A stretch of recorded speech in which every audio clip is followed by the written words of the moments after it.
भाग्याचा उदय ते हे जोडी संत पाय येथोनिया नुठवू मरणा वाचुनी सर्वथा।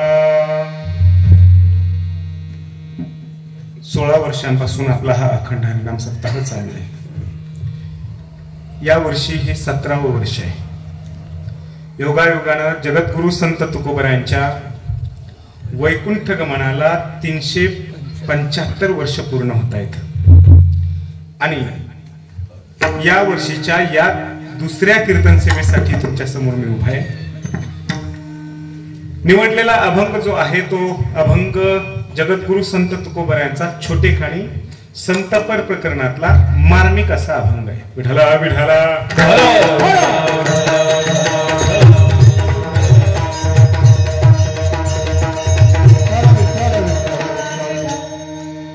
आमचे मित्र श्री समाधान महाराज उमरगेकर अर्थात आपल्याच गावचे यांच्या माध्यमातून मी या ठिकाणी उभा आहे। ते विद्यापीठामध्ये एम ए करीत असताना मी PhD ला होतो मराठी विभागात, ते संस्कृत विभागात एम ए करीत होते आणि तेव्हा आमचे मैत्रीचे संबंध जुळले। मधल्या काळात एक मला असं वाटतं 5-6 वर्षांपूर्वी 5 वर्षांपूर्वी एका कीर्तनाला मी आलो होतो, काल्याचं कीर्तन केलं होतं। पण त्यावेळेला त्या काल्याच्या कीर्तनाच्या आधी नेमकं एक कीर्तन सुरू होण्याच्या अगोदर 2 तासापूर्वी कुणाची तरी एक डेट झाली होती, म्हणजे कुणाचा तरी देहांत झाला होता आणि म्हणून कीर्तन काय जास्त वेळ आपण केलं नव्हतं। 1 तासाभरात कीर्तन संपवलं होतं आणि आज पुन्हा एक वेळ तुमच्या समोर मी येऊन उभा राहिलोय। ज्ञानोबा तुकोबरायांचे साधू संतांचे काही विचार तुमच्या कानापर्यंत तुमच्या हृदयापर्यंत पोहोचवण्याची जबाबदारी घेऊन विठला विठला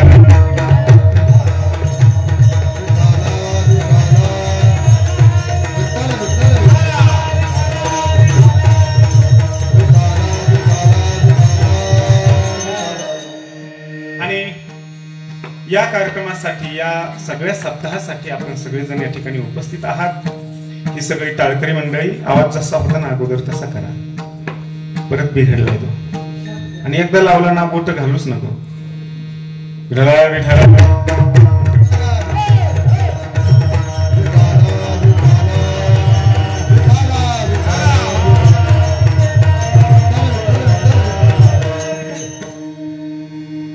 ही दोन्ही मृदंग वादक, पेटी मास्तर, त्याचप्रमाणे ही सगळी मंडळी, अर्थात सगळ्यांचीच नावं काही परिचयाची असतील अशातला भाग नसतो। तुमच्याकडं मला असं वाटलं होतं तुमच्यात आणि आमच्यात खूप मोठा फरक असेल, अंतरात खूप मोठं अंतर आहे, फरक आहे याच्यात बात नाही, पण आमचे लोक जसे वागतात ना तसेच तुम्ही पण वागतात।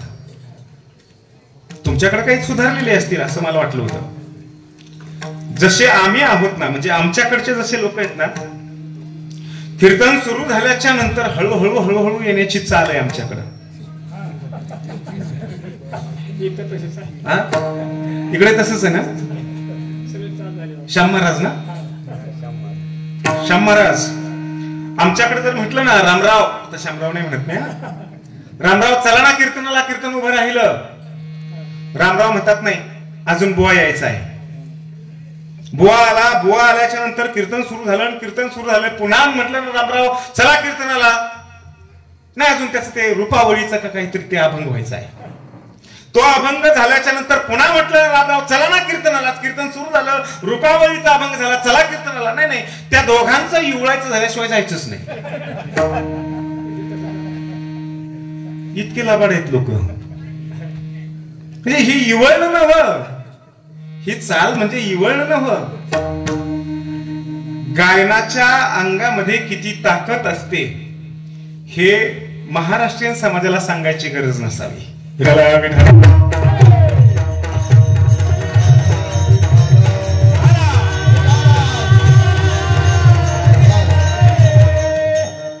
आणि म्हणून कीर्तन सुरू झाल्याच्या नंतर मी इथं सुरुवातीला आलो ना, मला असा प्रश्न पडला होता की नेमकं सांगायचं कुणाला. म्हणजे जे बोलायचंय ते बोलायचं कुणाशी, सांगायचं कुणाला. पण हळूहळू तुमची संख्या वाढत गेली. निदान आणखी येणारे कीर्तन संपेपर्यंत जरी आले तरी वेलकम.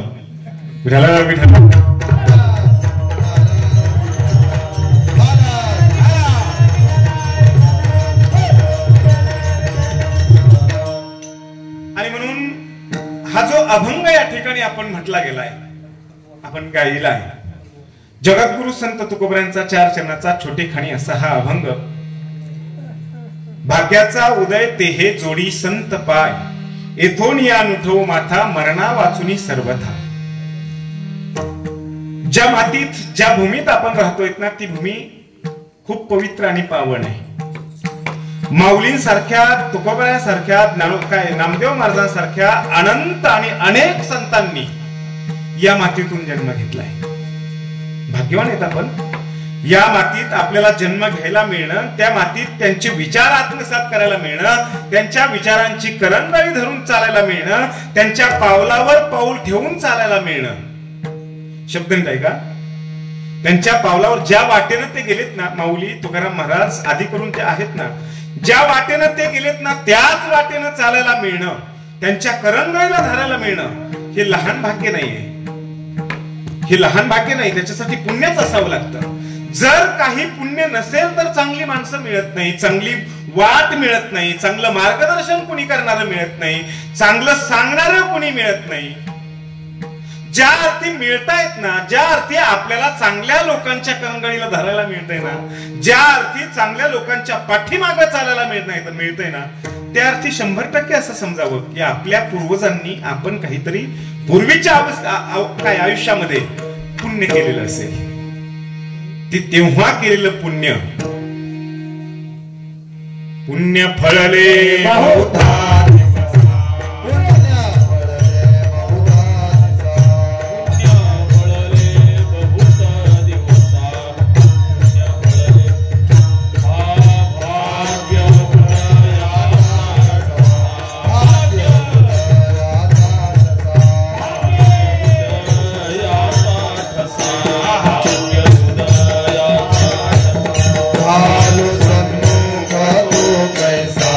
Halo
बहुता दिवसा भाग्य उदयाचा ठसा झालो सन्मुख तो कैसा. काहीतरी पुण्य आपल्या पूर्वजांचं पूर्वजन्मातलं आपलं म्हणा, काहीतरी पुण्य की या मातीतून या संतांच्या विचार काय संतांचा जन्म ज्या मातीत झाला त्या मातीतून आपल्याला जन्म घ्यायला मिळाला, त्यांच्या पाठीमागे चालायला मिळालं, त्यांचे विचार आपल्यापर्यंत पोहोचले. ज्ञानेश्वरीच्या रूपानं, गाथ्याच्या रूपानं, श्रीमद भागवताच्या रूपानं, आणखी कोणत्या रूपानं ते विचार आपल्यापर्यंत पोहोचले, घराघरात पोहोचले. गाथा असेल, ज्ञानेश्वरी असेल, घराघरात पोहोचली, लोकांच्या मनामनापर्यंत पोहोचली, त्यांची पूजाही व्हायला लागली. गाथा आणि ज्ञानेश्वरीची साहित्य दिंडी जर काढायची असेल ना, साहित्य क्षेत्रामध्ये साहित्य संमेलन असेल ना, जर दिंडी काढायची असेल ना, कितीही मोठा नास्तिक जरी असला ना, कितीही मोठा साहित्यिक असो, नास्तिक असो, देव न मानणारा असला तरी सुद्धा दिंडी काढीत असताना ज्ञानेश्वरी आणि गाथ्याचीच पूजा करावी लागते. कळतंय ना? ज्ञानेश्वरी आणि गाथ्यापासून सुरू करावं लागतं, तिथून त्यांचीच दिंडी निघते, त्यांचीच पालखी निघते.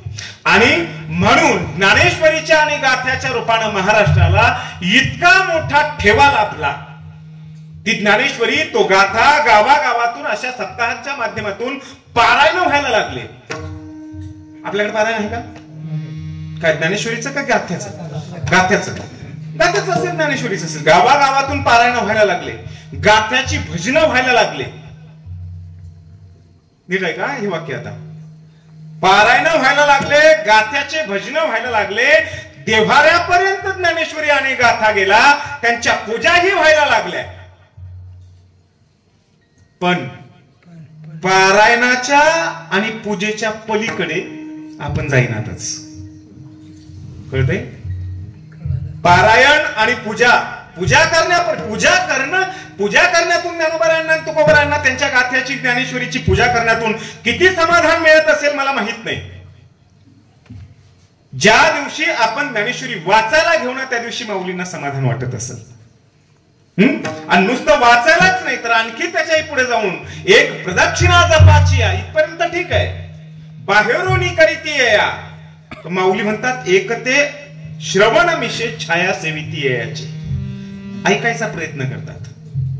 ज्यांना ऐकायला मिळत आहे त्याच्याही पेक्षा आणखी पुढे जाऊन एक ते अवधानाचा पुरा विडा पाऊड भितरा घेऊनी रिघती गाभारा अर्थ ज्ञानाच्या. आता हे मंदिर आहे, कशाचं मंदिर आहे?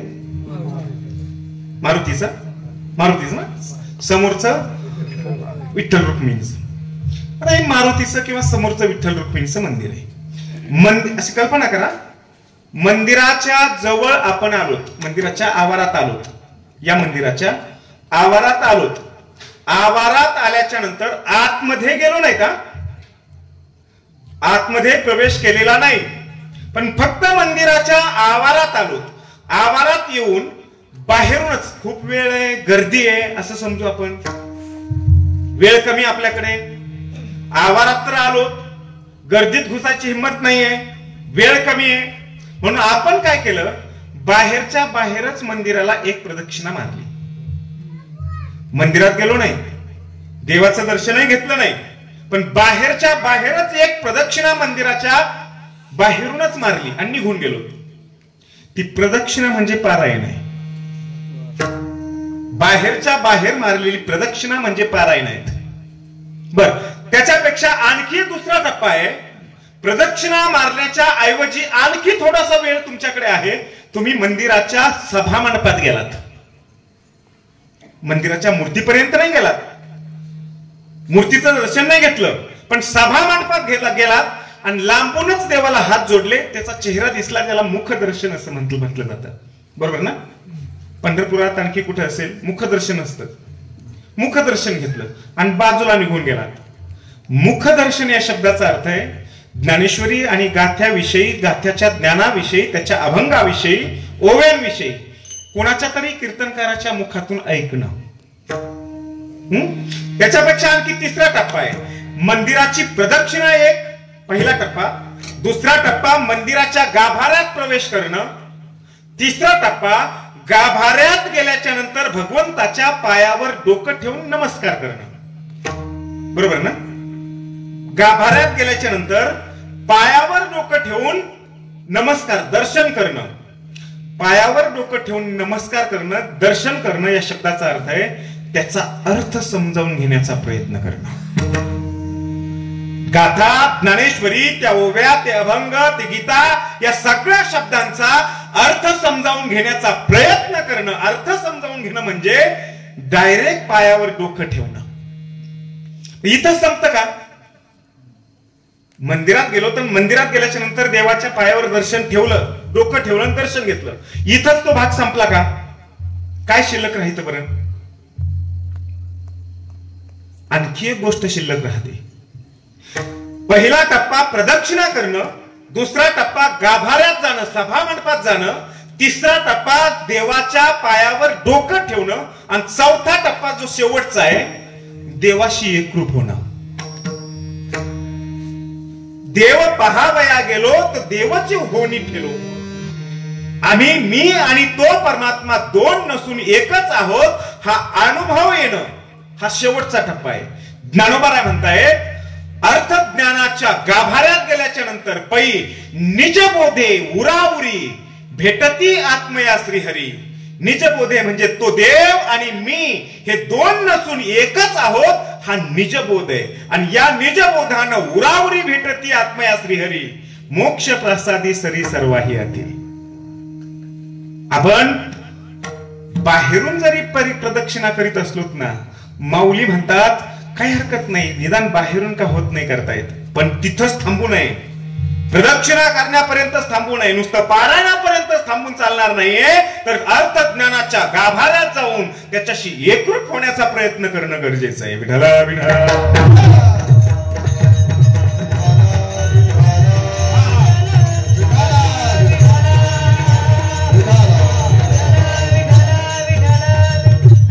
कळतंय ना?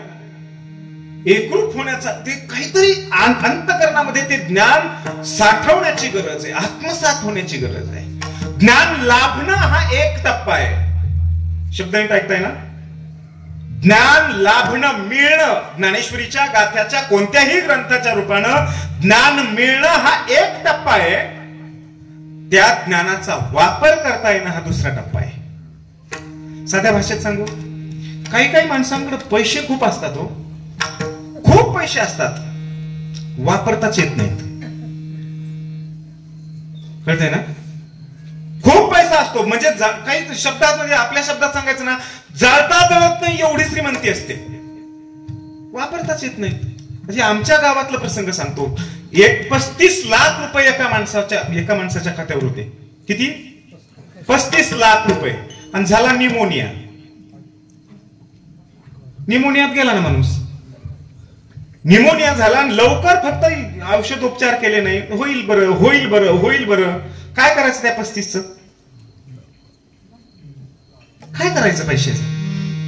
एक ओवी माऊलींची खूप गोड आहे, इथं समजेल तुम्हाला. माऊली म्हणतायत निधान जोडावया भाग्य घडेगा धनंजया. पैसे मिळणं हे भाग्य आहे. पैसे तुमच्याकडे असणं, संपत्ती असणं, श्रीमंत असणं, ज्ञान असणं, संपत्ती म्हणजे ज्ञानही त्याच्यामध्येच येतं. ज्ञान असणं, संपत्ती असणं हे भाग्य आहे, पण असलेली संपत्ती वापरण्यासाठी खूप मोठं भाग्य लागतं. निधान जोडावया भाग्य घडेगा धनंजया परी जोडले भोगावया विपायी होय. जे मिळालंय ना ते भोगायला मिळत नाही, आणि हे आमचं दुर्भाग्य आहे. ज्ञानोबा मिळाले आम्हाला, त्यांचं ज्ञान भोगायला मिळालं नाही. संत तुकाराम महाराज मिळाले आम्हाला गाथ्याच्या रूपानं, ज्ञान उपभोगायला मिळालं नाही. छत्रपती शिवाजी महाराज उभ्या महाराष्ट्रामध्ये फिरले, उभ्या महाराष्ट्रातल्या माणसाला जाग करण्याचा प्रयत्न केला. त्यांच्या अंतःकरणात स्वराज्याविषयी, एक स्वातंत्र्याविषयी, आपल्या स्वतःच्या काहीतरी अस्तित्वाविषयी बीज पेरली छत्रपतींनी. मिळाले. दुर्भाग्य आमचं हे की त्यांचे विचार आमच्यापर्यंत पोहोचू शकले नाही. विठाला विठाला.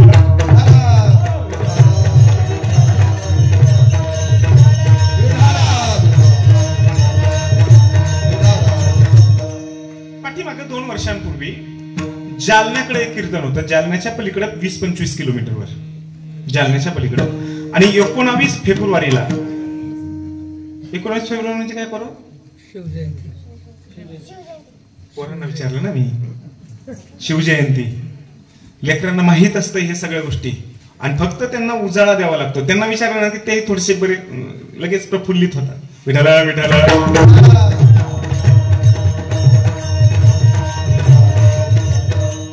19 फेब्रुवारी म्हणजे शिवजयंती, आणि छत्रपती शिवरायांच्या जयंतीच्या निमित्तानं कीर्तन होतं. जालन्यातून चाललो होतो. 5 वाजताची अशी वेळ होती. 20-25 किलोमीटर पुढे होतं. 5 वाजता मला जालन्यातून म्हणजे शहरातून जावं लागलं होतं. एक मोठी मिरवणूक चालू होती. नीट आहे का? मोठी मिरवणूक चालू होती. 2-2.5 हजार तरुण मित्र, तरुण मंडळी, 2-2.5 हजार लोक त्याच्यामध्ये सहभागी होते. ढोल, लेझिम, ताशा, बेंडबाजा, काय जे असेल त्यांचा डीजे, हे सगळं चालू होतं. मलाही छान वाटलं. 2-2.5 हजार तरुण छत्रपती शिवरायांच्या निमित्तानं एकत्र येऊ शकतात ही साधी गोष्ट समजू नका. 2-2.5 हजार लोकांनी एकत्र यावं, छत्रपतींची जयंती साजरी करावी, गाणं, नाचणं, उड्या मारणं, त्यांच्या निमित्तानं जयघोष करणं, त्यांचा जय जयकार करणं अतिशय मोलाची आणि महत्वाची बाब आहे ही. मला छान वाटलं.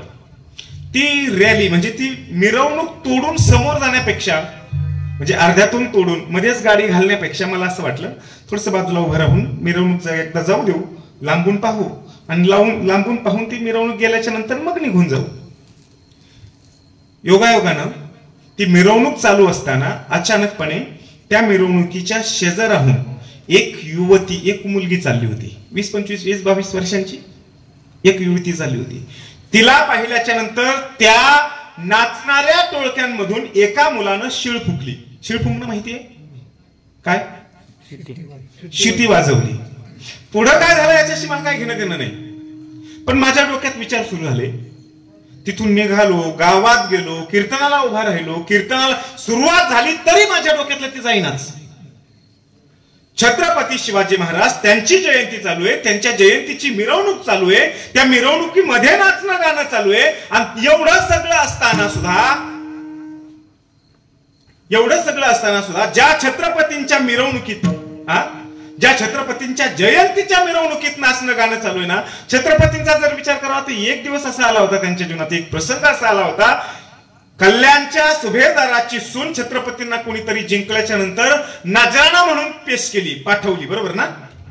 छत्रपतींना पाठवली, आणि छत्रपतींनी तिला आईची उपमा देऊन तिच्या घरी चोळी बांगडी करून नेऊन घातलं, बरोबर ना? हे छत्रपती शिवाजी महाराज. परस्त्रीला आईसारखं, मातेसारखं मानून तिच्या घरापर्यंत नेऊन घालणारे छत्रपती शिवाजी महाराज. त्यांच्याच जयंतीच्या निमित्तानं होत असलेल्या कार्यक्रमामध्ये नाचणं गाणं करणारे आमचे लेकरं, त्यांचे अनुयायी म्हणून घेणारे आमचे युवक, आमचे मुलं, त्यांचे मावळे म्हणून घेणारे आमचे मुलं, त्यांचे विचारांची कास धरण्याचा प्रयत्न करणारे आमचे मुलं, जर एखाद्या तिराईत मुलीला पाहिल्याच्या नंतर त्यांना शिळ फुंकण्याची दुर्बुद्धी सुचत असेल तर प्रश्न निर्माण होतो की आमच्या मुलांनी छत्रपतींकडून शिकलं काय? शिकलं काय? नुसतं नाचून गाणून गाऊन त्यांच्या जयंत्या साजऱ्या होणार नाहीयेत. नुसतं ढोल, लेझिम, ताशे वगैरे वगैरे वगैरे करून, डीजे वगैरे वाजवून त्यांच्या जयंत्या आणि पुण्यतिथ्या साजऱ्या होणार नाहीयेत. त्यांची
ग्रंथ श्रेष्ठ ज्ञान देवी, एक तरी ओवी अनुभवावी, एक तरी ओवी अनुभवावी. आणि नीट ऐका, एक ओवी अनुभवण्याचा प्रयत्न केला ना, ती एक ओवी सगळ्या ज्ञानेश्वरीला घेऊन येते. त्यांचे आपसात नातेसंबंध आहेत, लागे बांधे आहेत. एक ओवी जर अनुभवण्याचा प्रयत्न करा, सगळी ज्ञानेश्वरी अनुभवल्याशिवाय एक ओवी अनुभवता येणं शक्य नाही. नीट ऐका. म्हणून ज्ञानेश्वरी असेल, गाथा असेल, संत तुकोबारांचं किंवा ज्ञानोबारांचं किंवा कोणत्याही संतांचं एखादं वचन असेल, छत्रपतींसारख्या मोठ्या माणसांचा एखादा विचार असेल, ते छत्रपती मिळणं हा एक भाग आहे. ओवी अनुभवायला मिळणं किंवा त्यांचे विचार आत्मसात करायला मिळणं हे वेगळा भाग आहे. जगद्गुरु संत तुकोबराय सांगतायत, पुण्य फळाले बहुता दिवसा, भाग्य उदयाचा ठसा मान्य आहे. संत मिळाले झालो सन्मुख तो कैसा. संत मिळाले हे पुण्य आहे, पण संत चरण मिळणं हे त्याच्यापेक्षा मोठं भाग्य आहे.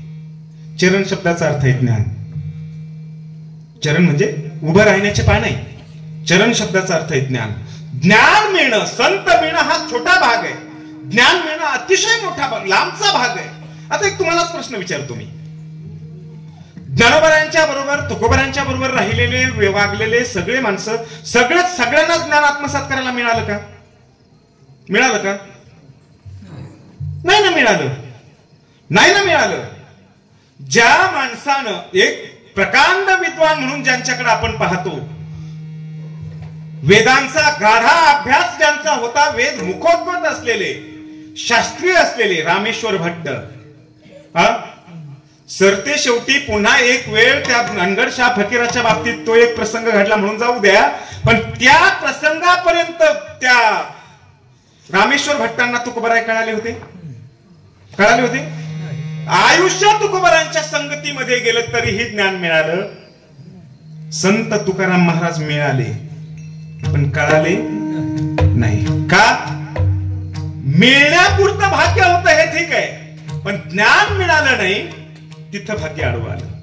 कालांतरानं पुन्हा एकदा त्यांच्या पुण्यानं उचल खाल्ली आणि पुण्य फळाला आलं असं म्हणावं लागेल. संत चरण पावले, त्यांनीच पुन्हा असं लिहिलं. स्वतः ज्या माणसानं स्वतः तुकोबारांचा गाथा बुडवायला मदत केली, म्हणजे बुडवण्याचा आदेश दिला, तोच रामेश्वर भट्ट. ज्ञान झालं, भाग्याचा उदय झाला, संत चरण पावलो इथपर्यंत आले आणि त्यांनीच पुन्हा आरती लिहिली. तुकिता तुलने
ब्रह्म तुकाशी आले म्हणून रामेश्वरी चरणी मस्तक ठेविले. एक आयुष्याच्या एका टप्प्यापर्यंत संत तुकोबराय मिळाले तरी त्यांच्या ज्ञानाचा काहीच फायदा झाला नाही.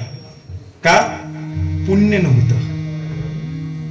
एक तर पहिली गोष्ट संत मिळण्यासाठी संत काहीतरी पुण्य असावं लागतंय. दुसरी गोष्ट मिळालेले संत कळण्यासाठी पुण्य असावं लागतंय. आणि तिसरी गोष्ट त्या संतांचं ज्ञान आत्मसात करण्यासाठी खूप मोठं पुण्य लागतंय. विठ्ठल विठ्ठल.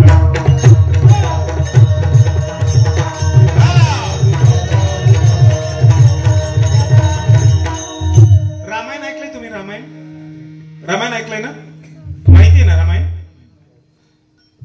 सोन्याच्या हरणाच्या पाठीमाग नवरा पाठवला. हा, पाठवला. तो स्वतःनं गेला. कुणी? सीता मातेला. आता मला एक प्रश्न विचारायचा आहे या सगळ्या मातांना, ह्या सगळ्या माता मौल्यांना एक प्रश्न विचारा. सोन्याचं हरिण असतं का हो? थोडासा आवाज, थोडासा क्लिअर करा, थोडासा आवाज वाढवा. सोन्याचं हरिण असतं का? बोला बोला, बिंदास बोला. मी टेन्शन घेऊ नका. मी काय काय दगड घेऊन थोडा चालू आहे. बोला ना, सोन्याचं हरिण असतं का? नसतं ना? नसतं ना? जे तुम्हाला कळतंय ते सीता मातेला कळत नाही का? हा? आणि मला एक सांगा, तुम्ही सीता मातेपेक्षा हुशार स्वतःला कसं काय समजता हो? तिला कळत नाही का तेवढं? आणि तिला जर तेवढंही कळत नसेल तर तिची पूजा काय करण्यात अर्थ आहे? कळतंय का? तुम्हाला कळतंय का मी काय म्हणतोय ते? सोन्याचं हरिण असतं का? नसतं ना? आता पहा, सोन्याच्या नसलेल्या सोन्याच्या हरणाच्या पाठीमागे नवरा पाठवला. नवऱ्याला जास्त किंमत आहे स्त्रीच्या जीवनात का सोन्याला? हे नवऱ्यांनी नका सांगा.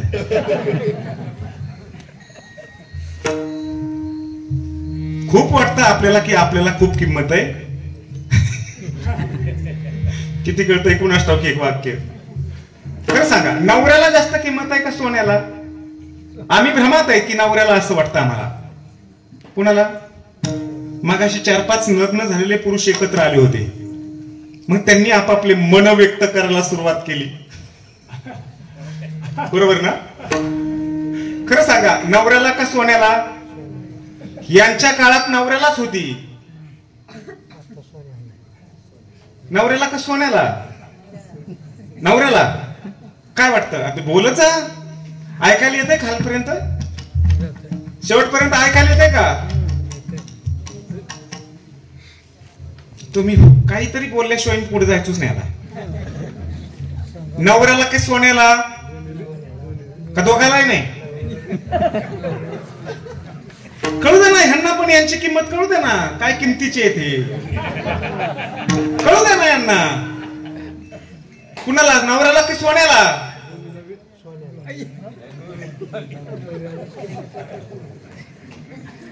कुणीतरी सोन्याला म्हणते. अनुभवाले अंगा ते त्यांच्या पुरतच होत. ते हिंदीत एक म्हण आहे. हिंदीत एक म्हण आहे, सिर सलामत तो पगडी 50. ऐकली ना? सिर सलामत तो पगडी 50. डोकं जर चांगलं असेल तर डोक्यात घालण्यासाठी टोप्या 50 नाही 1000 आणता येतील ना. पण पहिलं चांगलं काय पाहिजे? डोकं चांगलं पाहिजे. डोकं जर धडाचं नसलं तर आणलेल्या टोप्या काय गुडघ्यात घालायच्या का? पहिलं काय पाहिजे? डोकं. तसं नवरा जर चांगला असेल, सोन्याचे पर्वत आणून देईल ना. पहिली किंमत कुणाला आहे? नवऱ्यालाच आहे. 100% नवऱ्याला आहे. नंतर सोन्याला. आता बघा तुम्ही, सोन्याच्या हरणाच्या पाठीमागे नवरा आहे म्हणजे पुढं कोण आहे? पुढं कोण आहे? 1 नंबरला कोण आहे? सोनं. आणि 2 नंबरला? आणि तुम्ही काय म्हणलात मग नवऱ्याला किंमत जास्त आहे म्हणून? आता रात्र याच्यात गेली तरी तुमचा प्रश्न सुटायचा नाही. राहू द्या. सोन्याच्या हरणाच्या पाठीमागे नवरा पाठवला आणि तिकडनं आवाज आला, लक्ष्मणा वाचव. जसा आवाज आला तो आवाज लक्ष्मणानंही ऐकला आणि मातेनंही ऐकला. सीतामाईनंही ऐकलं, लक्ष्मणानंही ऐकला. दोघांनीही तो आवाज ऐकल्याच्या नंतर लक्ष्मणजी जात नाहीत हे जेव्हा ध्यानात आला ना सीतामय्याच्या, सीतामय्या म्हणतायत जा म्हणे वाचवा त्यांना, ऐकलं नाही का तुम्ही? आणि लक्ष्मणजी सांगतायत माते, या जगातले सगळे संकट ज्या रामानं निर्माण केलेत ना, या जगातले सगळे संकट ज्या रामानं निर्माण केलेत ना, त्याच्यावर काय संकट येणार आहे? तो लहान नाहीये, तो देव आहे, या जगाचा बाप आहे, त्याला काय संकट, कोणतं संकट त्याला त्रास देणार आहे? आणि सीतामायेचे शब्द आहेत, या शब्दांच्या झाड्यात अडकवू नका म्हटले मला. हे शब्द मला चालणार नाही, तुम्ही खूप गोड बोलतायत, गोड बोलून मला माहिती आहे गोड बोलण्याच्या पाठीमागे तुमचा हेतू काय आहे. गोड बोलण्याच्या पाठीमागे तुमचा हेतू असा आहे, तुम्हाला असं वाटतं की राम मरावा, राम मेल्याच्या नंतर त्याची पत्नी, सुंदर असलेली देखणी असलेली पत्नी मला मिळावी. पाप आहे तुमच्या मनामध्ये. हे शब्द उच्चारले, शब्द जसे उच्चारले तसे कानात उकळतं तेल पडावं असे ते शब्द कानात घुसले. लक्ष्मणाला खूप वाईट वाटलं आणि लक्ष्मणजीनं सांगितलं, भैया जे बोलू नयेत ते बोललात तुम्ही, जे बोलू नयेत ते बोललात, काय वाद नाही याच्यामध्ये. जे शब्द उच्चारू नयेत ते शब्द उच्चारलेत, मी जातो, जाण्यात वाद नाही, शंका नाही. पण एक लक्षात ठेवा, भाऊ म्हणजे दादा गेल्याच्या नंतर, रामचंद्र प्रभू इथून निघून गेल्याच्या नंतर तुमच्या रक्षणाची जबाबदारी त्यांनी माझ्या खांद्यावर टाकली होती. ते निघून गेले आणि पाठीमागून तुम्ही मला शिव्या देऊन देऊन हाकलून लावताय, म्हणजे माझ्यावर संशय घेऊन हाकलून लावताय. तुमचं जर बरं वाईट झालं, मी गेल्याच्या नंतर जर तुमचं काही बरं वाईट झालं तर त्याची जबाबदारी माझ्यावर नाही, त्याचा दोष माझ्यावर नाही. ठीक आहे म्हटलं, काय हरकत नाही, जा. आणि निघून गेले. निघून गेल्याच्या नंतर इथं नीट आहे का, रामचंद्र प्रभू निघून गेले, काही त्रास झाला नाही झाला का? कारण लक्ष्मणजी शेजारी उभे, सांभाळ करण्यासाठी, रक्षण करण्यासाठी लक्ष्मणजी शेजारी उभे. रामचंद्र प्रभू निघून गेले, काहीच त्रास झाला नाही. लक्ष्मणजी निघून गेले आणि दुःखाचा डोंगर कोसळला. जो संतच नाहीये ना, संत नसलेला रावण संत असल्याचं भास निर्माण करून, संतांचे कपडे घालून सीतामय्याच्या समोर येऊन उभा राहिला. शब्द नीट ऐका, एक वेळ देव तुमचा नसला तरी चालतं, पण देव संत तुमचे असावे लागतात. संत तुमचे असावे लागतात. सीतामय्यासारख्या देवाची पत्नी म्हणून वावरलेल्या, भगवंताची पत्नी म्हणून 12 वर्ष काढलेल्या स्त्रीला, सीतामय्याला सुद्धा संत कळत नाहीत. नसलेल्या असलेला संत शिव्या देऊन देऊन हाकलून दिला आणि नसलेल्या रावणाला, संत नसलेल्या रावणाला फळं खायला दिले. यालाच म्हणायचं काहीतरी आडवं आलंय. जे पुण्य होतं ना, पुण्य उभं राहिलं नाही, पुण्यानं साथ दिली नाही. संत मिळण्यासाठी पुण्य लागतंय, त्या संतांच्या सानिध्यात राहून त्यांचं ज्ञान आत्मसात करण्यासाठी अतिशय मोठं पुण्य लागतंय. विठला विठला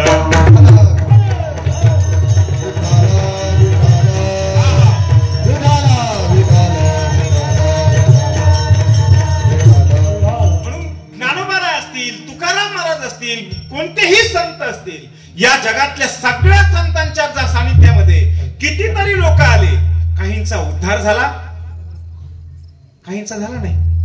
कोण काय करणार? काही एकदम तळागाळातले लोक,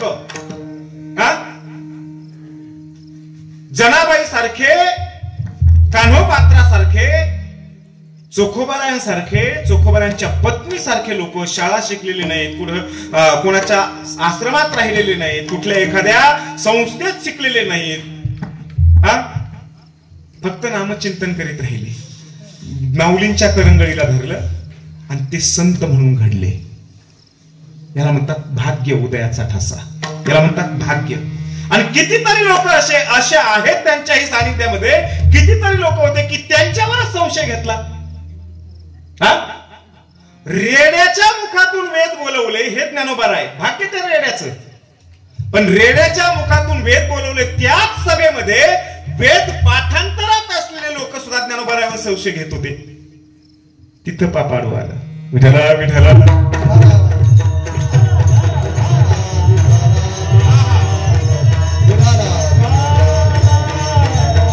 जगद्गुरु संत तुकोबाराय म्हणतायत, तर संतांचे पाय म्हणजे त्यांचं ज्ञान आत्मसात करायला मिळणं हे खरं भाग्य आहे. आणि आज मला त्यांच्या ज्ञानाचा आधार मिळाला. पहिलं चरण भाग्याचा उदय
उदय ते हे जोडी संत पाय, संतांचे पाय म्हणजे त्यांचं ज्ञान जोडलं जावं हे भाग्याचा उदय.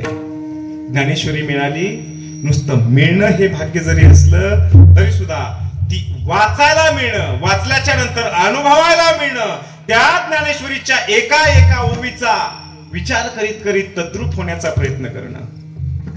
मार्गे मार्गे जायते साधू संग, संगे संगे श्वेते कृष्ण कीर्ती, कीर्तव कीर्तव नहस्तदाकार वृत्ती. चालत चालत चालत चालत ज्ञानेश्वरी सारखे, ज्ञानोबारांसारखे, तुकोबारांसारखे, आणखी कुणी कुणासारखे संत मिळावेत. त्या संतांच्या मुखातून ज्ञानेश्वरी गाथा ऐकायला मिळत राहावी.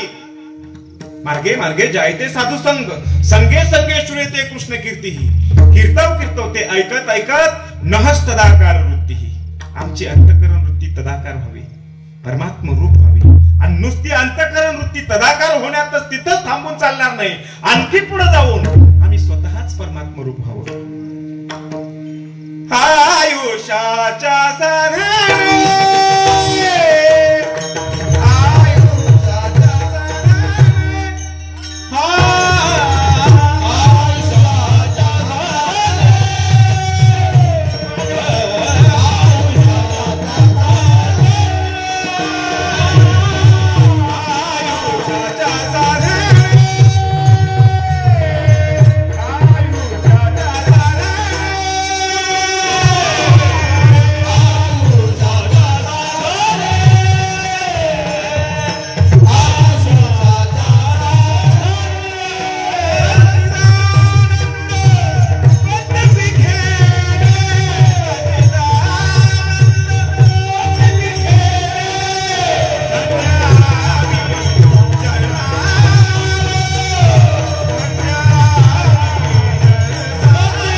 आयुष्याच्या साधने सच्चिदानंद पदवी घेणे, धन्य आम्ही जन्मालो. सच्चिदानंद या आयुष्याची स्टेप बनवून, साधन बनवून तिथपर्यंत जाता यायला मिळणं हे भाग्य आहे.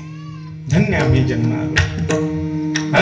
त्याला म्हणतात ज्ञान आत्मसात होणं.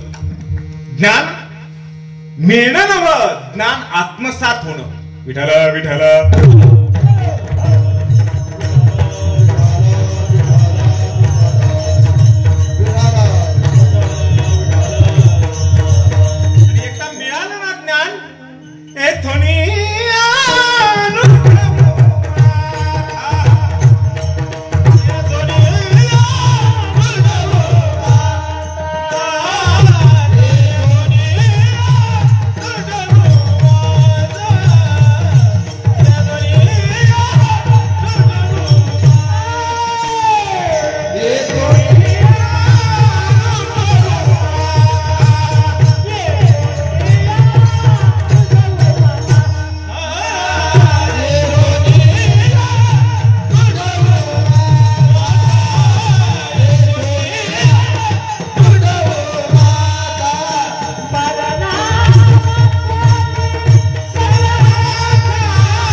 नुठवू माथा मरणा वाचुनी समाधान महाराज. एक वेळ कीर्तनकार स्वतः खाली बसला तरी चालतो पण त्याचा आवाज बसू नये.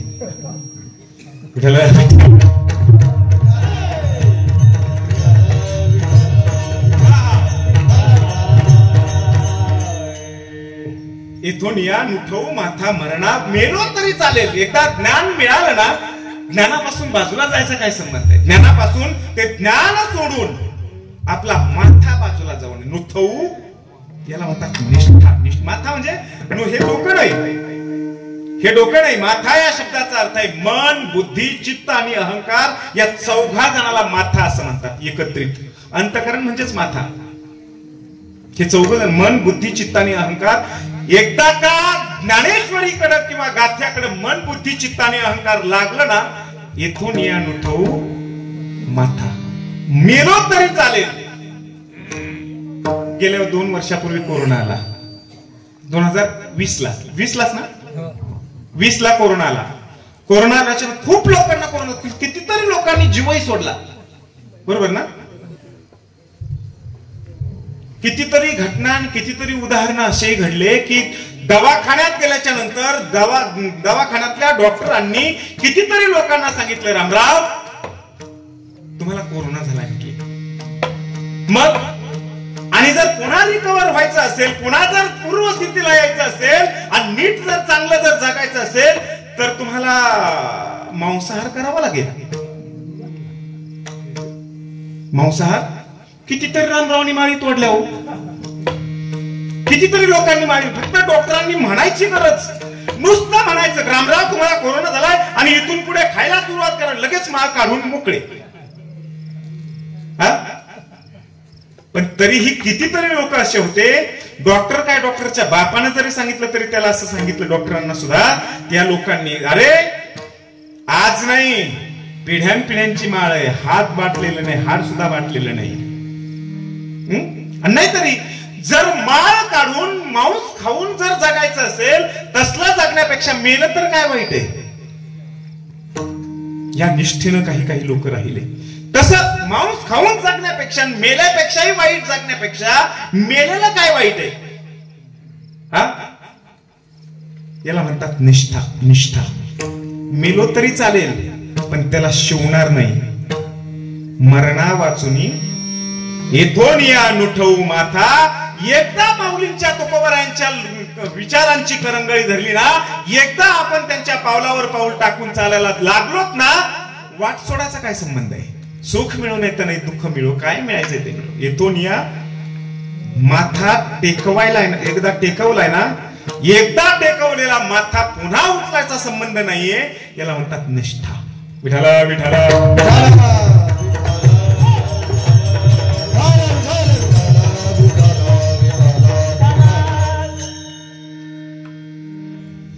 विवा शिरवाडकरांचं एक नाटक वाचलं होतं मी. विवा शिरवाडकर म्हणजे विष्णू वामन शिरवाडकर, कुसुमाग्रज. कुसुमाग्रजांचं नटसम्राट नावाचं वाक्य एक काय नाटक आहे, नटसम्राट. त्याचं नंतर दृश्य स्वरूपात व्हर्जन आलं, म्हणजे ते नाटक. आणि मग त्या नाटकामध्ये एक वाक्य खूप गोड आहे. ज्यांच्या जीवनामध्ये ज्यांना माथा टेकवायला जागा शिल्लक नाहीये ना, ते तर अभागीच आहेत. ज्यांना माथा टेकवायला जागा शिल्लक नाहीये ना, ते तर अभागीच आहेत. पण माथा टेकवायला जागा असून सुद्धा माथा टेकवण्याची हिंमत ज्यांची होत नाही ना, ते मात्र कपाळकरंटे आहेत. किती कळालंय मला माहित नाही तुम्हाला. आपल्याकडं माथा टेकवायला भरमसाठ जागा आहे, भरमसाठ जागा आहे. ज्ञानोबा, तुकाराम महाराज, एकनाथ महाराज, नामदेव महाराज, जनाबाई, गोरोबा काका, सावता महाराज, आणखी कितीतरी लोक आहेत माथा टेकवायला. कितीतरी लोक, कितीतरी लोकांचे विचार आहेत आपल्याकडे. दुर्भाग्य आपलं हे, इतकी जागा माथा टेकवायला असून सुद्धा माथा टेकवण्याची हिंमत आपली होत नाहीये. विठला विठला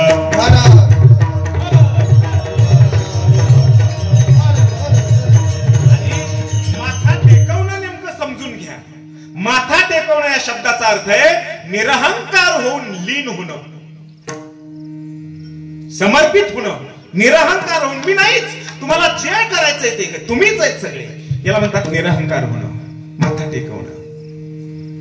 मी एक गोष्ट ऐकली होती, खूप जुनी आहे, खूप छान आहे, चांगली आहे. एका राजाला असं वाटलं, काय कोणाच ठाऊक कोणाच्या डोक्यात काय येईल सांगताच येत नाही.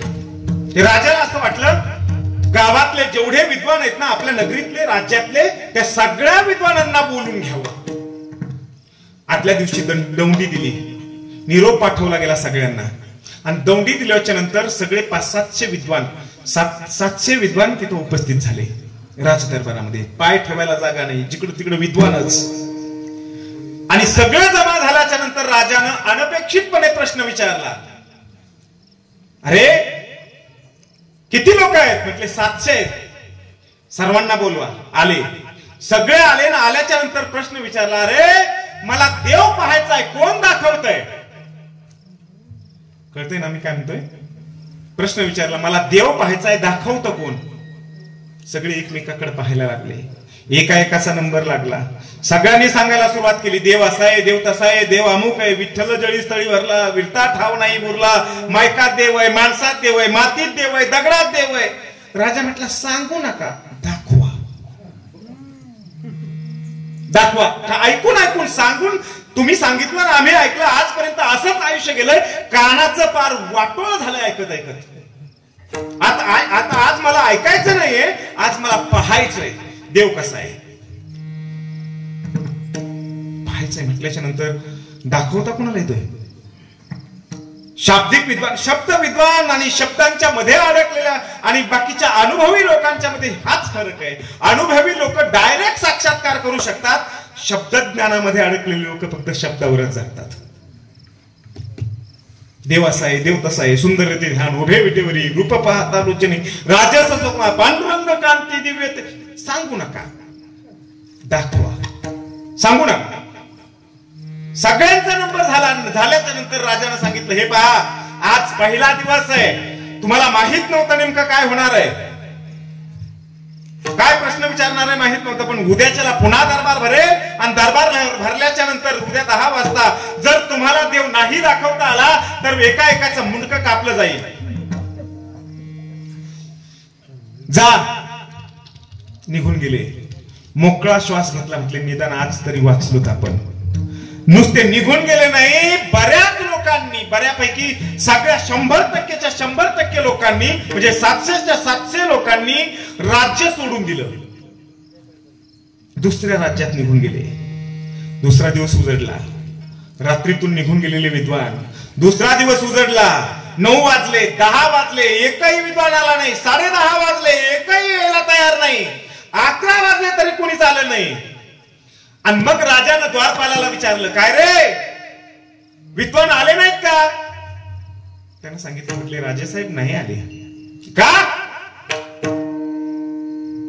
म्हटले, साधी गोष्ट आहे. म्हटले, राजेसाहेब. द्वारपाल, साधी गोष्ट आहे राजेसाहेब. म्हटले, कसं काय? अहो म्हणले, ज्यांना आज देव दाखवता आला असता त्यांनी कालच दाखवलं असतं ना. अशी रात्रीतून त्यांच्यात कोणती परिवर्तन होणार होती की त्यांनी आज आपल्याला देव दाखवावा? म्हटले, मग ते येणार नाहीत.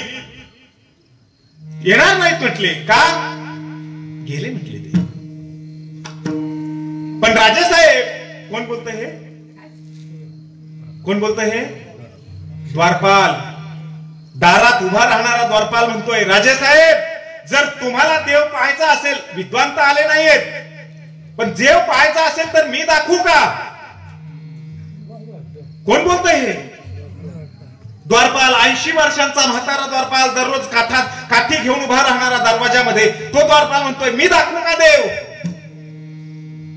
राजाला वाटलं, हे 20व्या वर्षी इथं आलेलं आहे, आज याचं 80 वर्ष वय आहे. 20 वर्षांपासून 80 म्हणजे 60 वर्ष याचं आयुष्य गेलंय माझ्या दरवाजात काठी धरून उभं राहण्यात. हा देव दाखवणार? शब्द नीट ऐका. जसं दिसतं तसं नसतं. बाहेरून काय दिसतंय याच्यावर जाऊ नका. विठला विठला.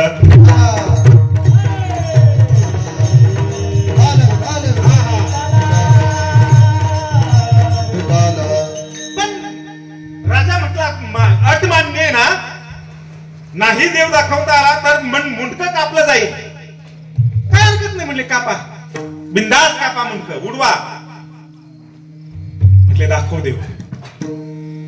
सिंहासनावर बसलेला राजा आणि खाली दरवाजाच्या शेजारी उभा असलेला द्वारपाल, आणि द्वारपालाला राजा म्हणतोय दाखव देव.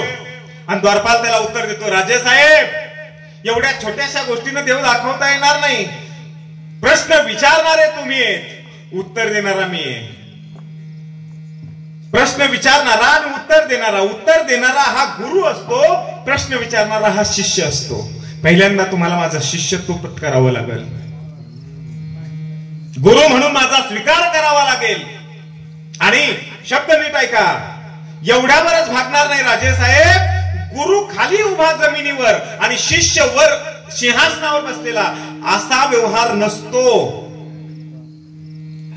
मग खाली उतरा म्हटले. द्वारपाल म्हणतो खाली उतरा, मला सिंहासनावर बसायचंय. आणि राजा खाली उतरला. उतरल्याच्या नंतर हा द्वारपाल सिंहासनावर जाऊन बसला. बसल्याच्या नंतर राजानं वाईट वाटलं होतं, खाली उतरवलंय. शिष्य म्हणून शिष्यत्व पत्करायला लावलंय, खाली उतरवलंय. सिंहासनावरून राजा खाली आलाय म्हटल्याच्या नंतर वाईट वाटलं. वाईट वाटल्याच्या नंतर राग आला. राग अंतःकरणातच ठेवलेला राग पुन्हा उफाळला. दाखव देव. खाली आल्याच्या नंतर आवाज वाढला, दाखव देव. त्या द्वारपालानं सांगितलं, राजे साहेब, अजूनही देव दाखवायसारखी स्थिती जन्माला आलेली नाही. म्हटलं काय करावं लागेल? तुमचा मुकुट माझ्या पायावर ठेवा म्हटले. मुकुट एखाद्याच्या पायावर ठेवणं, राजाचा मुकुट. तुम्ही मोठ्या माणसाचं दर्शन घेत असताना नीट लक्ष देऊन बघा. मोठ्या माणसाचं दर्शन घेत असताना शहाणी माणसं आहेत ना, डोक्यातली टोपी काढून पाया पडतात. बरोबर आहे ना? डोक्यातली टोपी काढून पाया पडतात. त्याचा अर्थ काय माहिती?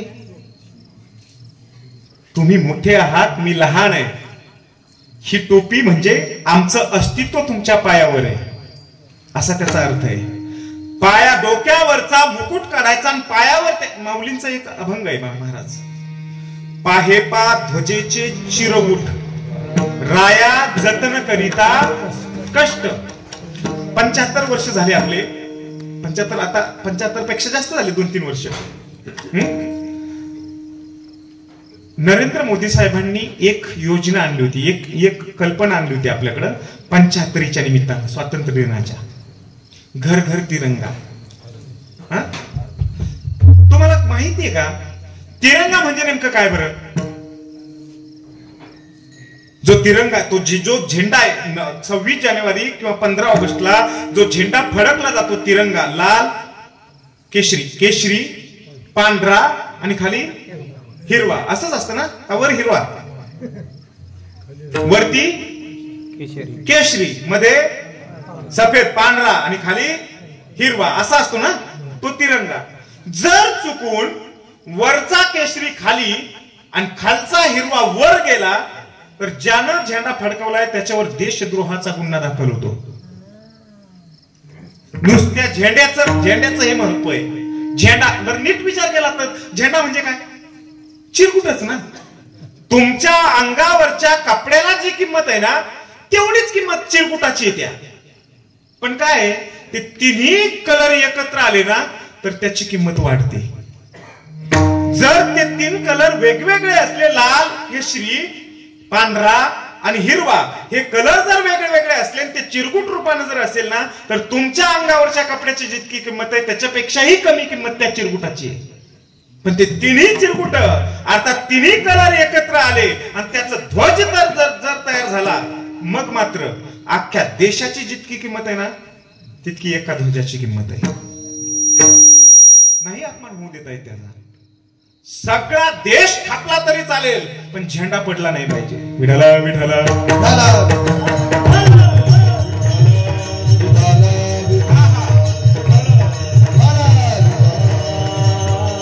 जर झेंड्याची इतकी किंमत असेल तर राजाच्या मुकुटाची किती किंमत असेल. आणि तो मुकुट पायावर ठेवायला सांगितलाय. पायावर टेकवा म्हणजे माझ्या मुकुट. राजाला आणखी राग आला. पण देव पाहायचा आहे ना. राग पुन्हा गेला. डोक्यातला मुकुट काढला आणि पायावर टेकून दिला आणि म्हटले दाखव देव. आणखी आवाज वाढला, दाखव देव. राग आलेला, दाखव देव. त्या माणसानं पुन्हा सांगितलं द्वारपालानं, राजे साहेब एवढ्यावरही भागणार नाही, आणखी एक गोष्ट करावी लागेल. म्हटले काय करायचंय? राजे साहेब तुमचा माथा माझ्या पायावर टेकवा, पाया पडा माझ्या. आणि जसं वाक्य उच्चारलं तसे सप सप तलवारी घेऊन 2-3 संत्री पुढे धावले. राजाने फक्त हात केला, थांबा थांबा. डोकं तर उडवायचंयस, डोकं तर उडवायचंयस, पण थांबा. म्हणतोय ना देव दाखवतो. जर देव दाखवता नाही आला तर डोकं उडवायचंच, वादच नाही. म्हणतोय ना पाया पडा, एकदा माथा टेकून बघूच आपण, काय व्हायचंय बघू ना. आणि राजाने माथा टेकवला. 1 मिनिट झाला, 2 मिनिटं झाले, 10 मिनिटं झाले, 15 मिनिटं झाले. राजा डोकं टेकवलेलं डोकं उचलायला तयार नाही, माथा उचलायला तयार नाही. आणि उचलायला तयार नाही. त्या माणसानं द्वारपालानं विचारलं, राजे साहेब उठा. राजानं उत्तर दिलं, अरे आयुष्यात पहिल्यांदा कधीतरी कुणाच्या तरी पायावर डोकं टेकवण्यातला आनंद काय हे पहिल्यांदा उपभोगतोय, तेवढा तरी घेऊ दे. हा, ज्यांना माथा टेकवायला जागा शिल्लक नाही ना ते तर अभागीच आहेत. पण माथा टेकवायला जागा असून सुद्धा जे टेकवण्याची हिंमत ज्यांना होत नाही ना ते तर मात्र कपाळकरंटीच आहेत. आज पहिल्यांदा माथा टेकवतोय, पहिल्यांदा तो आनंद घेतोय, घेऊ दे. देव नाही पाहायचा का? वरून तो विचारतोय, देव नाही पाहायचा का? म्हटलं आता देव पाहायचा राहिलाच कुठं. अहंकार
गेला तुका म्हणे देव झाला म्हणून धरली ना वाट, मिळाली ना करंगळी.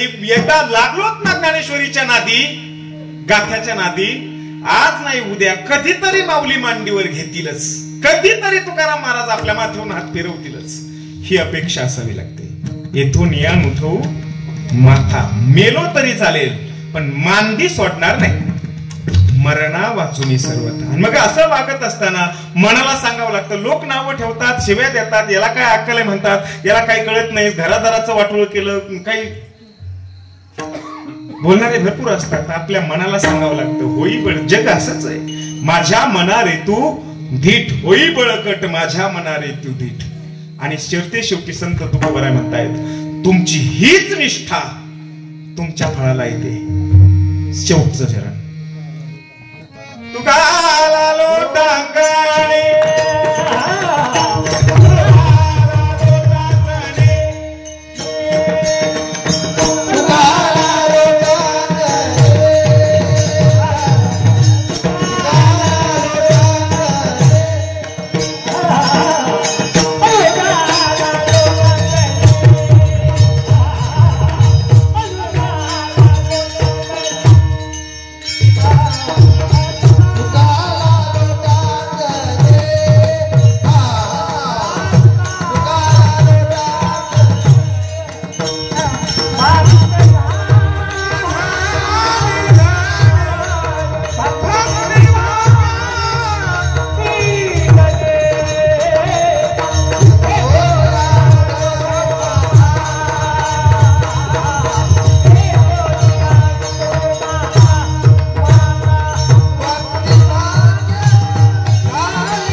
ठिकाणी भक्ती भाग्या झाली ही निष्ठा म्हणजे ही भक्ती भाग्याला धनी होते. येथून या उठव माथा मरणा वाचुनी सर्वथा. विडोबा रखुमाई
तुम्हाला म्हणतो मला गाता येत नाही, खरं सांगतो मी काय गायक नाहीये, म्हणून मी त्या भानगडीतच कधी पडलो नाही.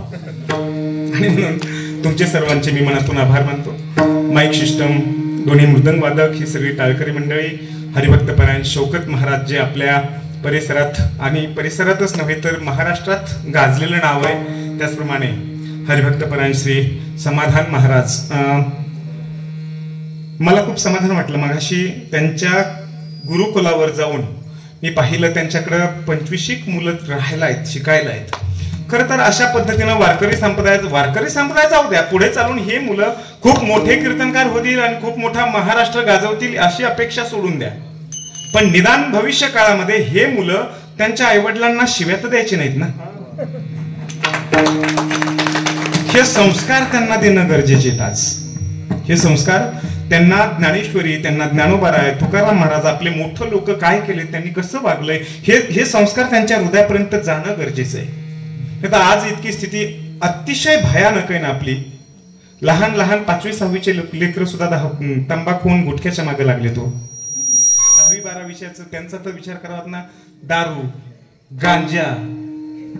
पण निदान असल्या कुठल्या तरी अनिष्ट प्रथा परंपरा आणि अनिष्ट व्यसनांच्या आहारी जाऊन आयुष्याची बर्बादी करून घेण्यापेक्षा ज्ञानेश्वरीच्या नादी लागले तर आयुष्य सुखी आणि समाधानी होईल. खूप मोठे पैशावाले नाही झाले तरी चालते, खूप मोठे पैशावाले नाही झालेत ना हे लोक. आणि आपल्या क्षेत्रामध्ये अर्थात अध्यात्माच्या क्षेत्रामध्ये पैशापेक्षा संस्कारांना आणि विचारांना किंमत आहे. समाधान महाराज हे सगळं करतायत.